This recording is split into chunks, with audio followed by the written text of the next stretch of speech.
Hey ladies and gents, it's Zem from Shark Gaming and I'm doing the review on the SeaFang F-32. 1943, Supermarine decided that they were going to continue the development of the Spitfire, but the Spitfire had reached its aerodynamic potential. The wing just would not allow it to go any faster, so they just developed a new, essentially along the same lines as the Spitfire, which they called the Spitful. This aircraft was the Supermarine 14 fuselage, with of course, some changes, but a brand new wing. This was a laminar flow wing, which allowed this aircraft to reach 485 miles an hour. Yeah, propeller driven, right? Crazy, crazy. They produced 19 prototypes of this aircraft. Unfortunately, this was the dawn of the jet age. So, yeah, no matter how fast that propeller could spin you or get you going, it still could not compete with a jet. So, December 1945, the program was canceled, and there was the few prototypes that were left still hanging around. Two of them, I believe, were handed over, and they were changed. The British Navy at the time were looking for a carrier-capable aircraft. They weren't too sure about jets yet, so they took the Spitful and they changed it, which will become now known as the SeaFang. The SeaFang obviously has two counter-rotating sets props. This also carried the Rolls-Royce Griffin engine, which produced almost 2,300 horsepower. Very fast aircraft. Of course, they also added a tailhook and whatnot. But at the time, the jets, I think it was the Vampire, I believe it was, did a successful carrier landing. And once again, the Spiteful slash SeaFang was canceled. And that's where we get this aircraft. This actually did exist. I know this wasn't just a paper airplane. Which was interesting is the Spiteful's wing, this laminar flow wing that they developed, was eventually used in the Attacker, which this was actually known as the Jet Spiteful. Same wing as the Spiteful, but with, of course, a jet. So that's the history part of this aircraft. Kind of fascinating. It's not all paper airplanes in this game. So what do we have in this game? This is the multi-role fighters. You'll be able to carry either rockets or bombs. I've used the bombs against both ground targets and aerial targets. Works quite well against bombers. Carries the 4 Hispanos that you get in, of course, the Spitfire, the Tier 8 Spitfire.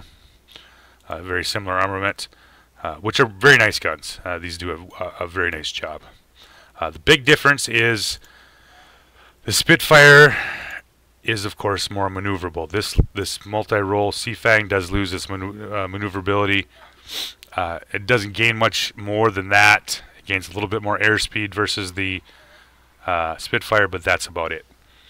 However, this aircraft, the Supermarine SeaFang, is very similar to, if you like that role or that kind of play style, with the P-51s. Very similar maneuverability. Yeah, very similar maneuverability, very similar airspeed. So yeah, very similar in that. Of course, the P-51 has better altitude performance, so it's kind of a cross between the Spitfire and the Mustang. Yeah, that's the best comparison I can make of it. But as an actual multi-role, it works pretty well, and you'll see in the game I do not only a fighting other aircraft, but I do a run on a ground target. So those rockets aren't just for looks, boys and girls.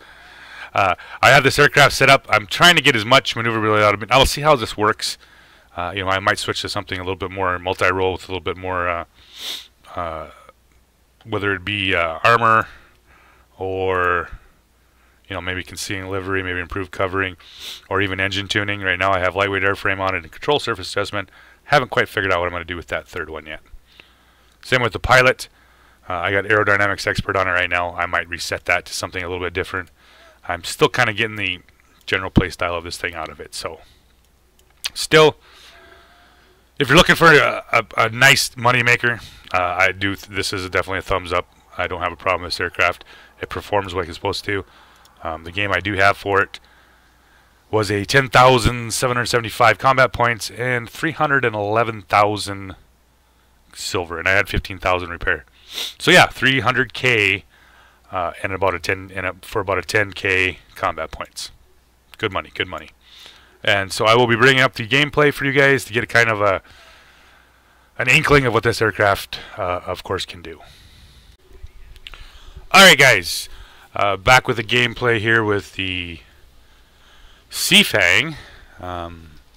There is the typical. I believe this is the Alpine again. I think this is the. I'm going to learn these fucking maps names eventually. One day or another, I will know each map by its actual name. I still play 56,000 games in tanks, and I still can't remember the stupid name of every map. So we have the military base in the center, garrisons around the outside edge. So I'm headed there. You know, and this is what the nice thing about the SeaFang. You know, decent altitude performance, and the fact that you do carry a few rockets just to make sure, if you have to, that you can take this military base by doing some ground attack. And I'm going to start out, of course. I usually start out in these kind of deals. I usually let my guys get ahead a little bit ahead of me, and draw some of these fighters off, so I don't have to deal with them right away. Pulling there on the J4M. Heat up my guns pretty quickly, and that's, you know, of course, it's just a cannon thing there. You just gotta learn to feather them, knock him off right away, and I'm gonna drop down here. As I said, I got 4 rockets. I'm looking for the round one. You know, it's only worth 40 or so, but like I said, I'm gonna drop my rockets on this bunch of buildings here, and hopefully knock them out in one pass. I pick up the ME-263 coming back through as a ground attack plane. He's low health. I'm going to finish him off first so I can start getting this cap flipped. I looked at, yep, I didn't quite get that building. I had one building left in that little block, so I'm going to flip back over and finish that building off. Yep, one stupid tent. Lovely. Pulling on him, knocked that out. So, boom. Flip the cap. So yeah, you see, you get a little bit of feeling there that it can do both of these missions if it has to, whether it's knock out one building or you know, obviously shoot down planes. It does it fairly well either way. I got the F4U4 running off to the side here. He's not going to actually come into the objective, so I'm not terribly worried about him. I'm actually going to kind of let him go. About that time, I noticed that I have a couple other planes headed this way, more specifically some ground attack planes. So I'm going to be kind of playing here just along the edge here, hopefully picking up Mr. Jinx again and the ME-265, which I think is obnoxiously difficult that these GAs were able to do so much with what they are. So he's in here on the IL-20, Mr. Jinx here. I'm going to pull in behind him as soon as I knock out a few of these fighters, because they've turned this to red. So I'm going to knock out a few of these annoying air defense fighters and then deal with these ground attack planes. Finish him off, flip back over here. I got ME-265 and yep, there's a J4M. So the 265, since they've already got it, I'm not really going to concern myself with that 265 just yet. I'm going to try to knock some of these air defense fighters out. Unless, of course, you want to be a real cheeky fuck and decide that you're going to play dogfighter in your 263. So he's pulls back over 265, I'm sorry. So I'm just going to pound the piss out of him a little bit here. It's, you know, knock him out or knock them out. Either way, I'm going to make the have them flip this over here. Yeah, just watch. And this is the problem I have with currently with these GAs, is that their guns don't overheat. The rear gunner just keeps continually pummeling you They never ever have to worry about it. Yeah, leaves me on 31 hit points. Fuck, lovely, lovely, lovely, lovely. But it was enough for me to flip that cap back to the blue with a little bit of help with the missile base, and I'm starting at 73 health. So I'm just going to hang out here for a little bit and see if we get another GA coming back over here, which, you know, obviously they'll do. That's kind of what they do, right? Personally, between this aircraft and the TL, they're two different play styles, so if you're not real happy with that heavy fighter feel, you know, this aircraft will do it. You know, obviously they're both multi-roles, but the other one plays a little bit closer to the heavy side than this aircraft does. I mean, this is maneuverable enough to take on most light fighters. Obviously, you're not talking about the other Spits or Zeros, but, you know, like P-51s, you just have no problem with them. It does have enough altitude performance and speed to get up and take care of bomber formations if you have to. It has a little bit more health than other light fighters, so which does help quite a bit. And that's about the time is when the Sea of Red decides to jump me. Fuck off. Yeah, I just when you can't get a break, right? So they knock me out, respawn back in again, and it's looking pretty good, other than the fact that we had lost the missile base again, but the blue was finally going back to center, including a couple GAs. So I'm not actually terribly interested in that because there's enough blue shit over there already.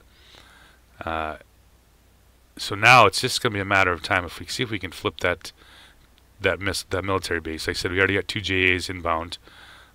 Most of the light fighters are already there, a couple heavies. So I'm going to start heading my way to that other garrison and take myself over there slowly but surely. At that time, about this time, is when I noticed the Sea of Red charging into my garrison here.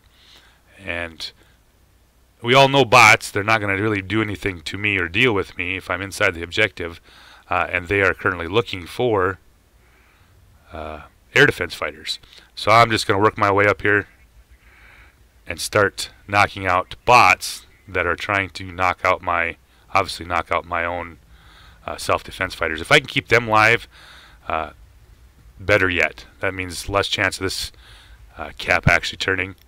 So give me the KI-64, finally finish him off, follow this guy over, and unfortunately they are eventually going to flip this cap because they have the military base and they've knocked out all of the air defense fighters. So yeah, what are you going to do? So got the SU-9 coming in on here, got my rockets loaded, and I'm going to see if I can, oh, not quite, just a little low. Pull back up over. He actually goes low, which is kind of strange when you're in essentially a fighter bomber with rocket engines. Yeah, whatever. Pull back down on here. So now they've got this objective, and their GAs are heading out. So I'm going to stick around here and see if I can flip this objective back, which are just some A6Ms bots. Not going to be too bad. And this is kind of a back and forth game. To me it seems like, and I've said this before, the GAs have just a little too much control of how these games go. You know, they sneak around, and they usually go for a cap that can't be an objective that has no defense fighters over it. Or if they just have bot defense fighters, and like, for example, these IL-10s with these stupid rear guns, you know, they live through all that shit. So I got a Spitfire coming head on. Yeah, let's go head on. He pulls off, and I can see the shells in all around him, but I'm not going to be able to burn with him, so I flip back over the other way, and now I'm looking for Mr. ME-265 here, who's been kind of a bad boy. He's flipped at least 2 of these caps on me. So flip back over, got the P-51D. Sean is making a run for it, working my way down on him. And like I said, outside of the Zeros and the Spitfires and some of the Russians, This aircraft will, for the most part, turn with just about anything hanging out here. Got me an IL-20, which is the one I should say, is really the pain in the ass. This ugly fucking thing has such a stupid amount of rear guns, or one rear gun, I should say. And you'll literally see him take off most of my health just in a few passes here. We got this pretty much wrapped up, but I'm just trying to see if I can knock him out, drive him off before the last little bit here. Put a few more shells in him, drop in next to him, go a little too out. So I'm at 322 health, right? Remember that number. Flip back up over. He's at 173. He gets some stupid amount of staying alive. And yeah, just that rear gunner. What are you going to do? Wrecks me. Whatever. We still won. That was pretty much all that matters. We would run him off the cap enough, destroyed him enough. Ended up with about 10,775 combat points, and of course you saw the total, a little over 300,000 deal silver. So hope you guys enjoyed the review, and I will have some more coming.